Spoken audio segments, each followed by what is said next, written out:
ओम शांति।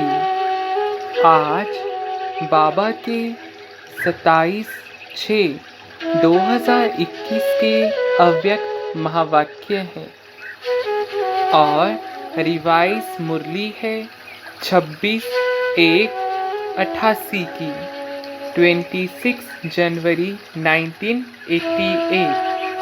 और आज की अव्यक्त मुरली का सार है संगम युग पर नंबर 1 पूज्य बनने की अलौकिक विधि। संगम युग पर नंबर 1 पूज्य बनने की अलौकिक विधि।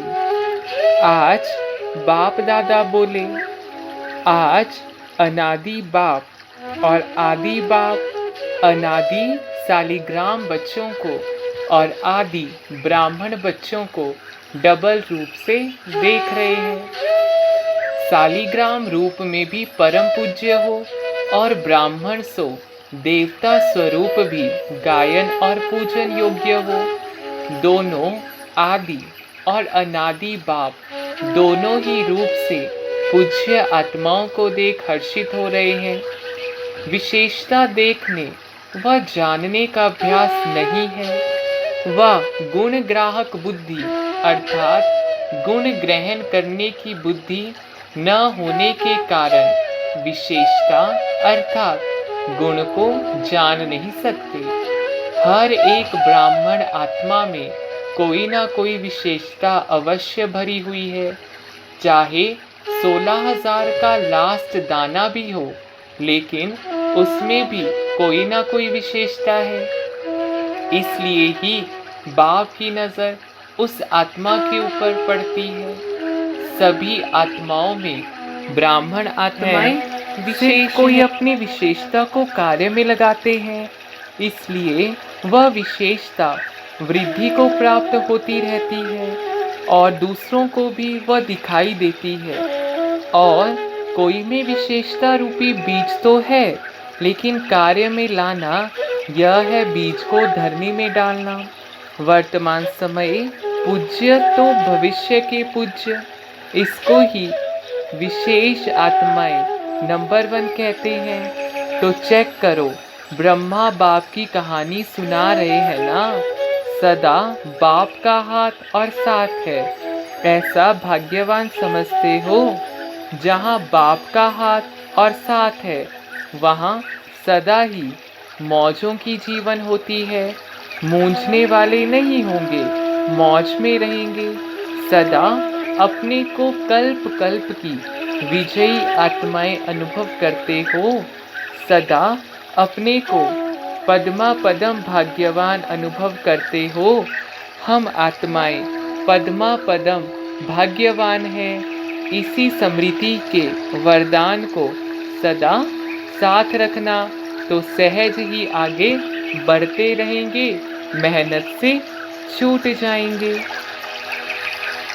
अच्छा, फिर बाबा ने हम बच्चों को याद प्यार दिया। चारों ओर के सर्व नंबर 1 विशेष आत्माओं को, सर्व ब्राह्मण जीवन वाले विशेष आत्माओं को सदा ब्रह्मा बाप को सामने रख समान बनने वाले बच्चों को अनादि बाप आदि बाप का दोनों रूप से सर्व सालिग्रामों और साकारी ब्राह्मण आत्माओं को स्नेह भरी याद प्यार और नमस्ते। फिर बाबा ने प्रश्न पूछा, लौकिक संबंध में बुद्धि यथार्थ फैसला देती रहे, उसकी विधि क्या है? लौकिक संबंध में बुद्धि यथार्थ फैसला देती रहे, उसकी विधि क्या है? उत्तर, कभी भी लौकिक बातों को सोचकर फैसला नहीं करना है। अलौकिक शक्तिशाली स्थिति में रहकर फैसला करो।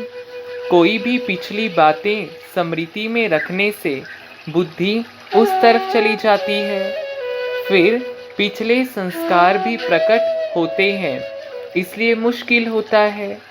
बिल्कुल ही लौकिक वृत्ति भूल आत्मा समझ फिर फैसला करो। तो यथार्थ फैसला होगा। इसे ही कहते हैं विकर्माजीत का तख्त। अलौकिक आत्मिक स्थिति ही विकर्माजीत स्थिति का तख्त है। इस तख्त पर बैठकर फैसला करो तो यथार्थ होगा। अच्छा, आज का वरदान है साथी और साक्षीपन की स्मृति द्वारा सर्व बंधनों से मुक्त होने वाले सर्वशक्ति संपन्न भव। साथी और साक्षीपन की स्मृति द्वारा सब बंधनों से मुक्त होने वाले सर्वशक्ति संपन्न भव। विस्तार है, सर्व शक्तियों से संपन्न बन अधीनता से परे होने के लिए दो शब्द सदा याद रहे, एक साक्षी दूसरा साथी। इससे बंधन मुक्त अवस्था जल्दी बन जाएगी। सर्वशक्तिवान बाप का साथ है तो सर्व शक्तियाँ स्वतः प्राप्त हो जाती है और साक्षी बनकर चलने से कोई भी बंधन में फंसेंगे नहीं। निमित्त मात्र इस शरीर में रहकर कर्तव्य किया और साक्षी हो गए। इसका विशेष अभ्यास बढ़ाओ। आज का स्लोगन है, अशुद्ध और शुद्ध दोनों की युद्ध है तो ब्राह्मण के बजाय क्षत्रिय हो।